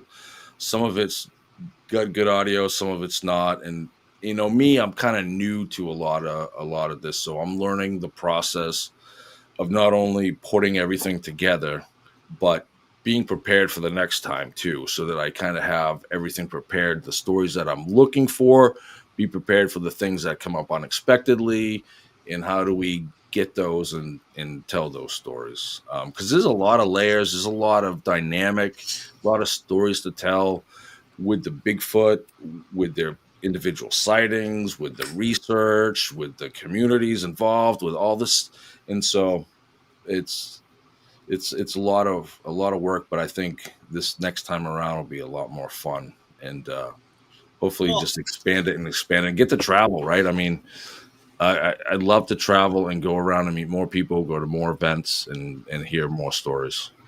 Well, I hope you'll consider putting together a package that you could upload to some of these streaming networks like Tubi and Pluto, because you've produced some quality stuff here, and they have documentaries on theirs, Bigfoot, on their platform that are they're horrible. I mean, they're terrible, but somebody got it there, so and if it's on there, I'll watch it and see what it looks like. So I know it's possible. It can happen. And I think for us, that's kind of a next step, but we'd want to get into it too, and find a little different take and a little spin, and stand out from the crowd, I guess. Right. Be a little different than everybody. And honestly, I listen to the podcast. I'll try to catch up with, everybody that I've met or everybody that I know throughout the week. And now that our landscape season is going to start kind of winding down after the cleanups and stuff, I'll have a lot more time on equipment where I can just plug you in and, play. I think the other day I was, spread a couple 100 yards of loom or whatever it was. And I'm just in the skid steer, with you guys on my speaker, getting caught up with what you guys are up to and stuff. And so. And for the people listening on the podcast, Mike, can you tell them how to get to view your videos, what your channel name is? Chaos Theater Productions on YouTube. Right now, that's where we're at. And we're trying to grow our own channel with our own content. We met a lot of people that we can kind of work with, but we're trying to get our own thing going. So any love, likes, shares, subscriptions will be much appreciated. And we're looking to do more. We already have some events planned up, so there's definitely a season 2, if you want to call it that. Chaos Theater Productions. That's it on YouTube. All yep. Right, good deal. Chaos Theater Productions. Then you can find us on Facebook and Instagram. Not that we're busy on Facebook, but we were trying to working out a lot of social media stuff where we need to find like a committed partner or helper to kind of, just a lot of work. As you know, Steve, just not only staying in touch and with everything that's going on, but, posting everything, making sure everything's where it needs to be. It's only so much time in a day. And it's, they're getting a few people subscribing to your channel right now. We got, thank you. We got Sandwich Savant. We got all right. Grant. Thank you. Much love. Thanks, guys. Me too. That's what it's about, spreading the love. That's right. That's it. And Mike, do me a favor, bud. If you're going to start using the drones for drone shots and maybe some drone research, get one drone that you can like hook a bunch of fish hooks onto, and then if you see a Bigfoot, crash it into him. So I think it was I gotta find it, but Jay Carey said, he said he had somebody that told me that a drone would absolutely find a Bigfoot under the canopy. He was like, okay, let's face it, the federal government has some great infrared and thermal stuff. Yeah. And they couldn't find Robert Rudolph in a forest. Now, in case people who don't know who Robert Rudolph was, he was the Centennial Park bomber who set the bomb off at the Atlanta Olympics. And then he bombed a few clinics because of his, political views. Yeah. And then he scurried up into a mountain, and they tried for 3 years to find him. And how he was caught was in a city, rummaging through the back of a business, rummaging through the garbage can, looking for something to eat. And that's how he got caught. So it wasn't even all this technology and drones that could find him. So for the people that I never invest in one technology ultimately, because they all have their shortcomings. They all have their flaws. They all have their limitations. So it's very important to cast a wide net rather than just a narrow focus net. And that's been the problem with Bigfoot research all along, is that we have groups of people coming out trying to cast a very narrow type of way of doing things instead of trying to cast a wide net. Yeah. And that's something people haven't done. And I understand why. It's very expensive. I mean, you even go in there, now you're expanding to another level, and to another level, and to another level. Well, also you're getting into coordination levels, which are pretty intricate. You know, if you're say, like you said, you take different aspects, people doing specific things. You know, it's like a deer push, right? Or one of the things, for instance, like a deer push. You got a bunch of people walking through the woods hoping to scare the deer. If no one's on the other side, then you're not going to necessarily find that deer, that's gotten pushed out. So how I think of that, I think a good expedition might be having the right people at the right place at the right time in the right terrain to create the best possible chance for that counter to collect that evidence. And I think I have a crazy, some crazy ideas. I think there's a lot of planning and a lot of coordination. I'm kind of up for the challenge, and it's something that I would like to kind of organize. I don't know if I'll be able to pull it off this season, but it's something in the future that I would like to do, is like a good scaled expedition to where, things are covered and things are kind of coordinated through. And we'll see. And you have to understand too that do not think like a hunter, because you're not dealing with a deer or a bear. Even you're dealing with a primate. So they have their own little tactical way of thinking too, and they have their own foreplanning, and they've already have their backup plans up here. Sure. So I've been on expeditions before where they said, let's try to flush them out, but it ain't going to work. Right. It ain't going to work because they will circle around you somehow. They will get through the line. Right. And you're like, how the hell did it get behind us? Well, we were all up on the high ground. Well, the damn thing went to the low ground. Or vice versa. You're in the low ground, it's going to take the high ground. Other animals just take a straight line. Sure. So you got to... so the flushing out idea, not a bad idea, but it's going to take a hell of a lot of people. Well, and I think that's kind of my point. It's like it's not so cut and dry. Like, right. It sounds so easy, but if you don't do your research, don't have the plan. Like every good plan is needs to be checked. You need to. How do I put it? So every good plan needs to be checked with somebody. Experts, people that know what they're doing, to kind of cross it over. I think the big part of anything, no matter what you do, any project, is the plan itself. It's easy to have a vision, right? I get, visions of the ideas of whatever it is. Get this great idea, right? But to actually execute it, make adjustments, and finish it, you need to have a plan. So my rule of thumb is always the vision, the plan, the execution, the adjustments, and then the finish. And then hopefully, things work out. And that's kind of the approach I take to a landscape project, whether it's a waterfall or a patio, some plantings, or my media projects. That's how I try to do it. I get the idea, plan it out, make sure that we got a good way to go, and always be prepared to make adjustments, because things never go according to plan. So our good friend Mick, who's never short of some great ideas, came up with a doozy. He goes, set up a 24/7, 365 hot dog stand in the middle of a known hot spot. Include 20 varieties of sausages, as well as an assortment of garnishes and condiments. That'll do it. I know where I'll be. So what my next thumbnail is going to be for a show. Yeah. Sasquatch visiting a hot dog stand in the middle of the forest. Lauren Coleman told us that we should put 6 women in the field or in the woods and leave them alone, and then the Bigfoot will go to them. So that was an interesting take. Well, they tried that on one episode of Monster Quest. Had Kathy Strain and who else was it? Gosh, I can't remember. I remember Kathy was one of them. That was years ago. So the whole idea is, and you know, Don's got it right, and Sandwich Savant's got it right. The whole idea is to lay down your technology near their territory. They are banked on curiosity.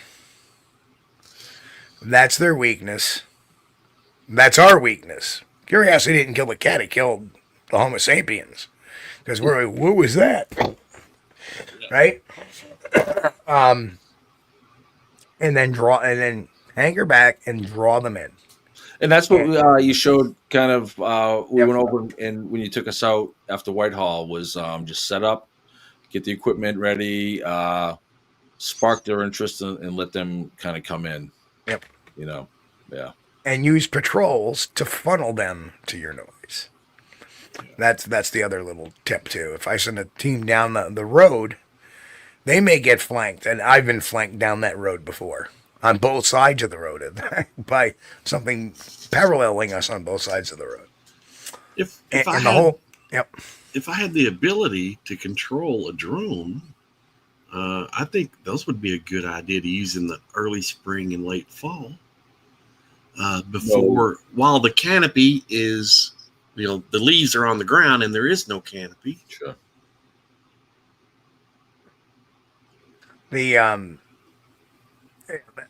It's amazing the times I can recollect some of the events that have happened in that area over the years that are just, but they don't happen every year.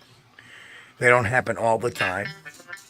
And it's just, when you look at the cumulative thing, because I've spent so much time out there, it sounds like, oh, you're having activity all the time. Not really. I mean, this is spread over, 25 years. Yeah. And if I've had, maybe 8 events happening in 25 years, it's not too bad. To me, that's all right, cool. We just got to keep going and going and going and going, and eventually something will hit. You'll get that vocalization. You'll get that sighting. You'll get that, rock thrown at you. You will get that, where you're being followed. You will get that. But it takes time, effort, and it takes, actually, I believe, a little bit of trust, right? When we had all those people up there this past year, it was about twice the crowd we had the year before. Now, the year before, everybody was really quiet and kind of calm, and nobody, it wasn't as noisy as it was. And we got that call back after I kind of called out and it responded. This year, there was so many people there. Again, we saw that too when there was a lot of bright lights and vehicles up and down that road there, pulling in and setting up. Like when we did the NatGeo special and we did the Monster Quest. Not so much the Monster Quest, because believe it or not, they parked with us and camped with us, which was amazing. They would leave in the morning to go recharge their batteries, come back just before dark. So they had a really good tactical plan, which is why we had a little bit of activity while they were there. Whereas the NatGeo crew, they would drive in, they would break down, they would get their lights set up. The same thing with America's Book of Secrets. And they're making such a ruckus and bright lights and everything going on that, it's not going to produce anything. And then the funny thing happened is that after they would all leave, a few hours later, that's when stuff would start to happen. So you have to understand. So when I saw the amount of cars there, I was kind of shocked too when I pulled in too. Like, holy, I guess my invite really went, did well. So I may change up a little strategy this year. Because there is an upper parking lot, and we'll have people park in the upper parking lot and just hike down the road into the spots, and only allow like 3 or 4 different vehicles, mine and a few others that has the gear carrying the gear. That's where the vehicles need to be down there. So I don't know. Did you see Grasshopper's comment? I don't know, Grasshopper. I don't know what he was talking about for sure. So when I was at Whitehall this last time, we talked to Sue Hurlbert. She was in your Monster Quest. Did she work with you? Yeah, Yep. You took the I polygraph. knew her by a different last name. Obviously, she got Okay. married. But yeah, Sue. In fact, I was there interview with part of the interview with her even before Monster Quest. I had met her, I think, 2003, 2004, with my old mentor Bill Bram. And we talked to her, and her mom talked about how she acted and stuff like that afterwards. So very compelling, because one of the things I talk about a lot is having that secondary witness. Now, a secondary witness may not have seen it, may not even been on the scene, but they can attest to how this person reacted when they came back home. Right. So we know we're not dealing with a situation that somebody's lying. Here's a witness that said, yeah, they came back, and this is the crazy cockamamie story they told me that they saw a Bigfoot. So that definitely helped. And then when we did the actual Monster Quest shoot, I knew that, I was in a big contact with the director and everything like that. And he says, yeah, we're going to put Dan Gordon and Sue, and actually her name was Sue Ross at the time in the show, and this other guy who wanted to remain anonymous because he works for the New York State government. He's actually works for NCON. But they put him on the lie detector test, and they all passed. Yeah. Now, just so people know, people say, well, lie detector tests are not infallible. Very true. They can make mistakes, but I think that a person like a Sue Ross, who would be very nervous if she was telling a lie to put on the box, right, would kind of, it's hard, it's easier to get a negative on the box than it is a positive. But then again, unless you're a sociopath or a psychopath, then, you have no feelings toward lying or anything like that, or you don't care. Like to me, a Rick Dyer would pass a lie detector test. Well, there are certain things, though, Steve. It depends. Remember, you did a whole big thing about it. It really depends on who's given the exam. And that's the other thing, too. Yeah. And I think we had a really good polygrapher for that show. We had a really good Mike Wafer, who directed that Monster Quest and The Truth Behind the Loch Ness Monster. Right. Loved the lie detector, but he would always get these really top of the line, like the guy he got used to be a state police examiner, a polygraph examiner, was now a private investigator who went and administered polygraphs. Conversely, when we went over to Scotland, he had gotten this guy who had really extensive training in the polygraph, went to a 6-month academy in Canada, was with Scotland Yard for 35 years. And now these different police agencies, these Interpol agencies in Europe were flying him around, and he was putting serial killers on the box. So, when I probably had the longest conversation with a polygrapher of any time, and he really broke it down to me how the interview prior to the polygraph is tantamount to the results of the polygraph. Essentially, listen, if you're telling the truth, you have nothing to worry about. Right. Nothing. Just tell your story, just to give the answers. But if you're lying, let me explain to you how this machine works. A, B, C, D, E, F, G. Yeah. This is what it measures. This is what it determines. This is what it does. Now that person's thinking, oh, shit. Right? Yeah. And then he will give them a bunch of test questions. And literally, this guy was so good. He said, just sit in a chair. I won't hook you up to the machine. And he starts asking me questions that made me really feel uncomfortable. Mm-hmm. How he was just asking these questions. Right. I'm like, oh. So I'm like, damn. All right, I get it. And as a trained interrogator myself, I understood and I could understand that interview process. Now I get it. Now I know how to make the polygraph effect. How they make the polygraph effective is by the pre-interview. So if you get a run-of-the-mill police department polygrapher, sometimes he's a schmuck. If you went to some online course how to be a polygraph examiner, yeah, you're not getting it. You're not getting it. And that's exactly the person that interviewed Smeha was one of those people that went to an online course and had polygraph. It was called Polygraph in a Box, basically, or something similar to that. Polygraphs are us. Yeah. Oh man. But yeah, I don't trust those things anyway. So I mean, it pretty much tells you that if they pass, that they believe what it is that they're telling you. Yeah, for the most part. Yeah. Like you said, unless you're psychotic or if you've got somebody that is delusional and they visually saw Bigfoot and they say, "Yes, I saw it," well, they really believe that, whether they did or actually it happened or not. But yeah, but you sit there and you break down what they actually saw versus anything else, and it's pretty. It can help, but is it rock solid? Well, we know they ain't lying, right? For the most part. For the most part. Again, depends on who your polygrapher is, and if, for example, Monster Quest, and this is how documentaries do it. Monster Quest said, "Well, this is the guy giving the polygraph. This is his history. This is what he had done. This is what."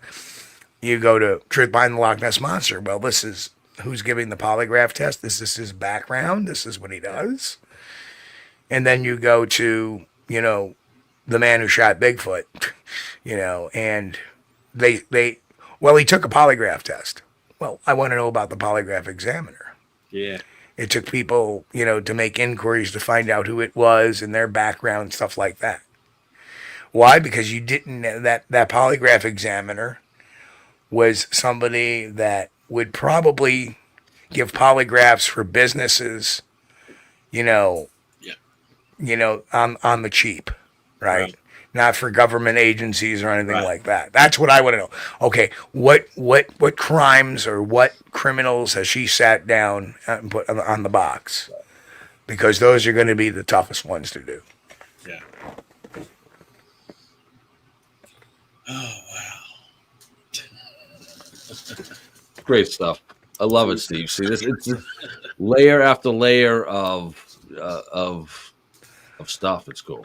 Yeah. Well, polygraphs may be voodoo science to you, but you don't understand them as well. Well, a lot of it depends on who's giving the test. It really does. It depends on who's doing it and who's interpreting the results. Yeah. And now the machines.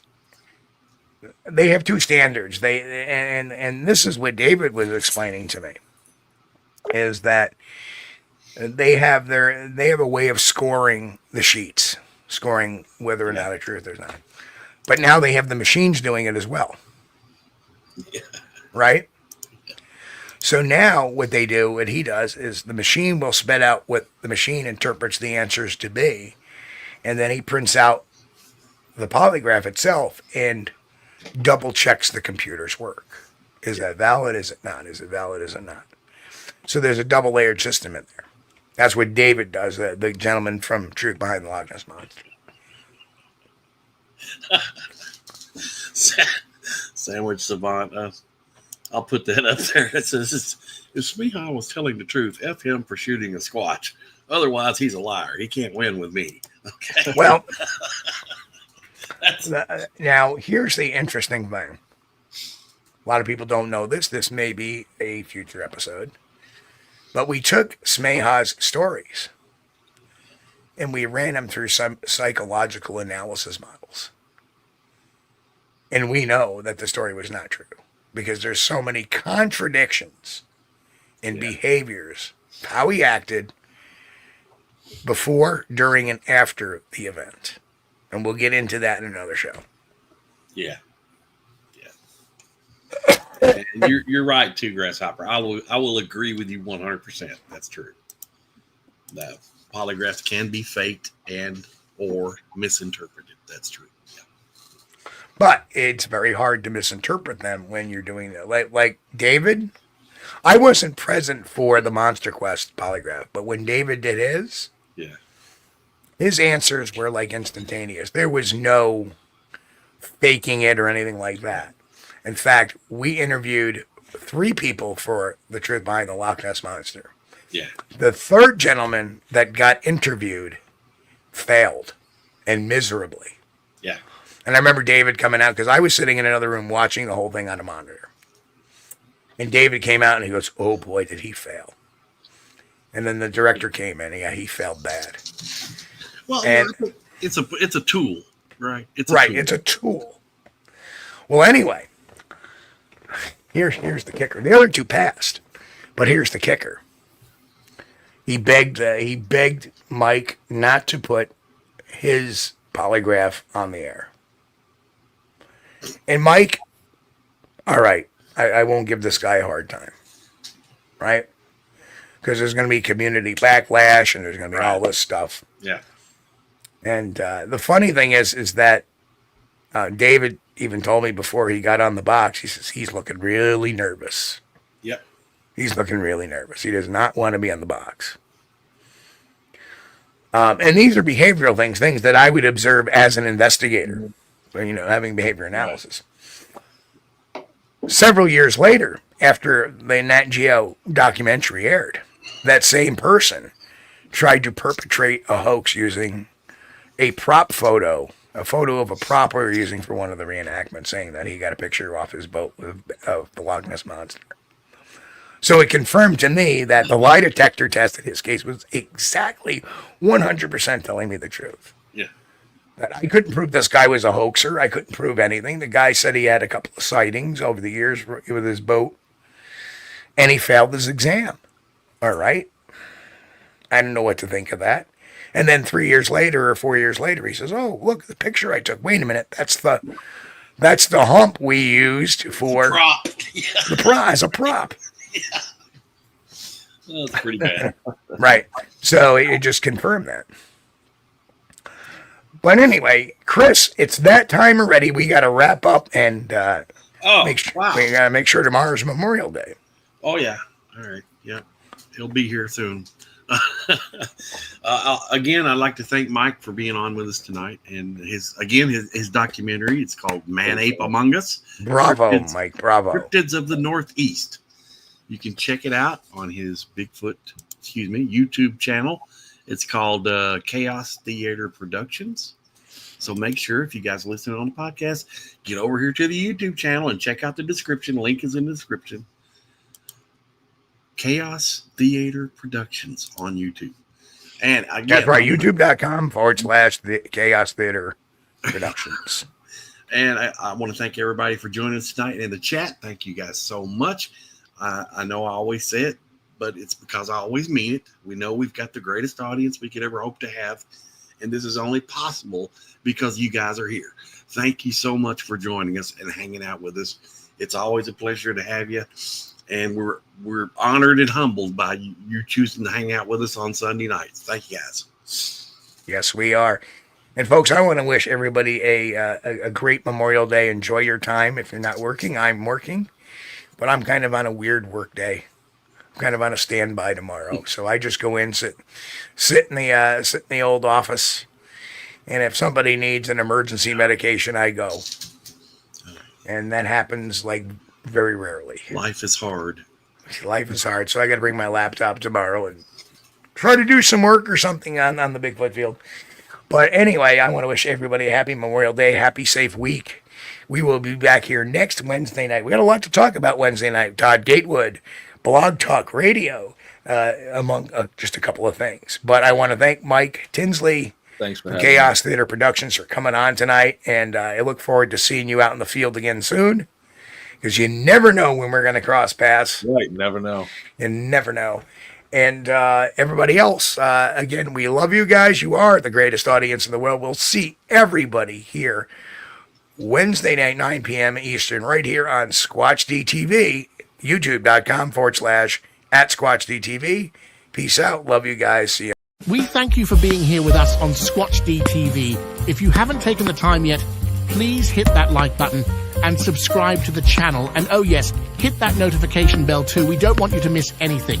If you really like our content, you should consider becoming a member, and it's really inexpensive and a great way to support not only the show, but honest Bigfoot research. Everyone have a great week. Be safe and God bless. We will see you all here next time on Squatch-D TV. Keep on squatching.